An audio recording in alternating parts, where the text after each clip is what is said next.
Bonjour et bienvenue sur Afrique Sport pour la revue de presse du mardi 16 février 2021. Nous débutons ce numéro avec Afrique Sport qui nous parle de la réclamation de Teungueth FC auprès de la CAF.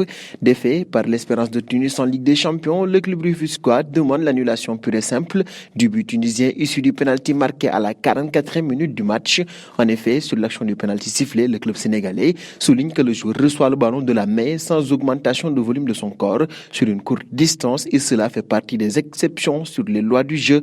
En Algérie, des aides foot évoquent le futur d'Abdelmoumem Diabou. Entre Diabou et le MCA, une certaine tension s'est progressivement installée pour l'ex-international. C'est même une résiliation qui se profile et qui serait une volonté commune aux deux parties. Diabou, qui a rejoint le club algérien en 2019, n'a pas su s'imposer, notamment en raison de blessures à répétition, mais aussi de problématiques plus disciplinaires. Et au Maroc, le 360 annonce que la Fédération internationale de football, la FIFA, a décidé d'exempter le Maroc des éliminatoires de la Coupe arabe des nations. La compétition est prévue au Qatar du 1er au 18 décembre 2021. 9 autres nations sont dans le même cas: la Tunisie, l'Algérie, l'Égypte, le Qatar, l'Arabie Saoudite, l'Irak, les Émirats, la Syrie et Oman.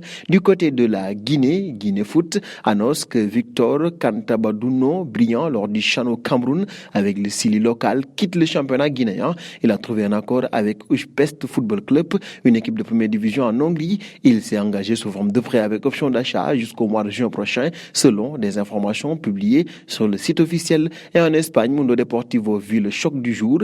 Nous y sommes un petit peu moins de 4 ans après la remontada. Le PSG retrouve le FC Barcelone au Camp Nou ce mardi en 8e de finale aller de la Ligue des Champions. Un choc que le club français aborde sans Neymar et Angel Di Maria, blessés respectivement à l'adducteur gauche et à la cuisse. Du côté de sport aussi, c'est le match qui bat la une avec une dose d'optimisme. Le FC Barcelone est moins aérien cette saison. Il ne pointe d'ailleurs qu'à la 3e place en Liga, derrière l'Atlético de Madrid et le Real. Mais le club catalan reste sur une écrasante victoire 5-1 face au Deportivo Alavés ce week-end. Un match durant lequel Lionel Messi a inscrit un doublé.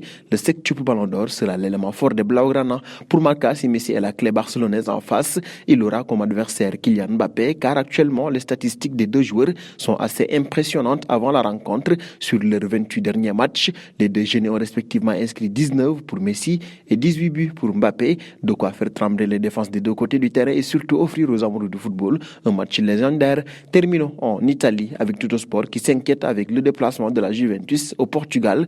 Dans ce contexte de crise sanitaire, l'équipe italienne devra respecter les mesures sanitaires pour ne pas rentrer à Turin avec une équipe décimée, déjà que Cuadrado va manquer le déplacement de la Juventus au moment où Paulo Dybala et Aaron Ramsey reviennent eux de blessures. Et nous arrivons au terme de ce journal que nous fermerons avec la question du jour: entre Mbappé et Messi, qui tirera son épingle du jeu ce soir?